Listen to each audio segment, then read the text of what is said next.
On va parler d'une organisation dont on n'a peut-être jamais entendu parler, mais qui, pourtant, contrôle quasiment tout ce qui se passe quand on prend l'avion. C'est une sorte de chef d'orchestre invisible de nos cieux. Mais oui, sérieusement, qui a décidé du format de la carte d'embarquement? Ou du système de suivi des bagages? Ou même comment une agence de voyage peut vendre des vols de n'importe quelle compagnie?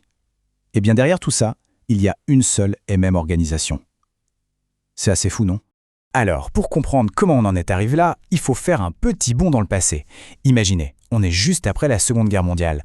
L'aviation commerciale, c'est tout nouveau, ça explose de partout. C'est une ère de possibilités incroyables, mais c'est aussi un désordre monumental.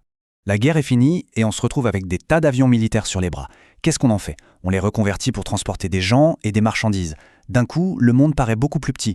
Le problème, c'est que c'était le Far West. Chaque compagnie faisait ce qu'elle voulait. Pas de règles communes sur les prix, les billets, rien. Un chaos total.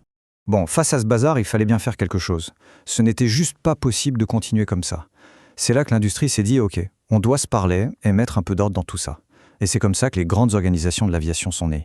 Alors, comment ça s'est goupillé? En gros, il y a eu deux grandes équipes. D'un côté, l'OACI.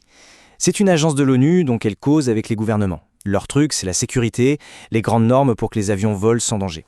Et de l'autre côté, on a l'IATA. Et ça, c'est super important. C'est une association des compagnies aériennes elles-mêmes. Elles se sont réunies pour régler leurs problèmes de business, de gros sous, comment se mettre d'accord sur les prix, comment partager l'argent, bref, les règles du jeu pour faire du commerce ensemble. Et le truc qui est dingue, c'est que ça a marché tout de suite. Dès leur première grosse réunion en 1947, bam, 400 résolutions adoptées. 400, c'est énorme. Du jour au lendemain, elles se sont mises d'accord sur tout, la forme des billets, les règles pour les bagages, tout a été standardisé. Pour l'époque, c'était tout simplement révolutionnaire. Cette entente, c'était le début. Mais le vrai pouvoir de l'IATA, celui qui dure encore aujourd'hui, ne vient pas de là. Non. Le secret de son incroyable influence, c'est quelque chose de bien plus simple, de presque basique. La réponse, c'est les codes. Oui, juste des codes. Ça a l'air de rien comme ça, mais c'est la véritable colonne vertébrale de toute l'industrie aérienne mondiale. Sans ces petits codes, tout le système s'effondre. C'est aussi simple que ça. En fait, on connaît tous ces codes. Le fameux code à 2 lettres sur la carte d'embarquement, c'est l'IATA. Le code à 3 lettres pour l'aéroport de destination, c'est encore l'IATA. Ils ont tout simplement créé un langage universel que tout le monde comprend instantanément, des systèmes de réservation jusqu'aux bagagistes. Et c'est là qu'on voit tout le génie du truc. Regardez, un peu plus de 80% du trafic mondial est fait par des compagnies membres de l'IATA. Mais les autres, eh bien, elles sont quand même obligées d'utiliser les codes de l'IATA. Pourquoi? Parce que sinon, elles ne peuvent tout simplement pas travailler avec les autres. Pour vendre un billet, il faut parler la langue de l'IATA. C'est un contrôle quasi total. D'accord. Alors, ce pouvoir historique, comment est-ce qu'il se manifeste concrètement aujourd'hui dans notre façon de voyager? Un exemple parfait, ce sont les agences de voyage. Une nouvelle agence veut se lancer et vendre des billets d'avion. Pour ça, elle doit obtenir une accréditation de l'IATA. Cet agrément, c'est comme un passeport. Une fois qu'elle l'a, toutes les compagnies aériennes lui font confiance, elles n'ont pas besoin de vérifier elles-mêmes si l'agence est sérieuse. L'IATA joue le rôle de grand gardien du temple. Et leur pouvoir ne se limite pas à ça.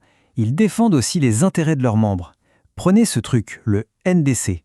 En gros, c'est un programme poussé par l'IATA pour que les compagnies aériennes puissent vendre leurs billets de façon plus moderne, en proposant plus d'options et de services, et en contournant les vieux systèmes de réservation un peu rigides. Évidemment, quand une organisation a autant de pouvoir, ça finit par grincer des dents. Forcément, il y a des controverses. Surtout quand les décisions de l'IATA commencent à toucher directement les habitudes des passagers. Un super exemple, c'est l'affaire cabine hockey en 2015. L'IATA a voulu régler un problème que tout le monde connaît, la galère pour trouver de la place pour sa valise cabine. L'idée semblait bonne. Et si on crée une taille de bagage standard, acceptée partout? Logique, non? Le hic, c'est que la taille qu'il proposait était, beaucoup plus petite que ce que la majorité des compagnies permettaient. Donc, en gros, des millions de gens se seraient retrouvés avec une valise soudainement trop grande, bonne à jeter. Imaginez la réaction. Et cette citation, elle résume absolument tout. C'est l'impression générale qu'ont eu les gens.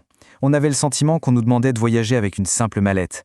La proposition s'est fait démolir partout dans le monde.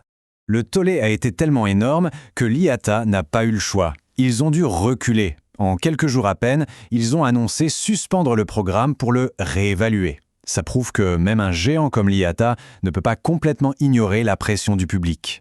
Et aujourd'hui, sur quoi ils bossent? Eh bien, toujours sur des sujets qui intéressent les compagnies aériennes.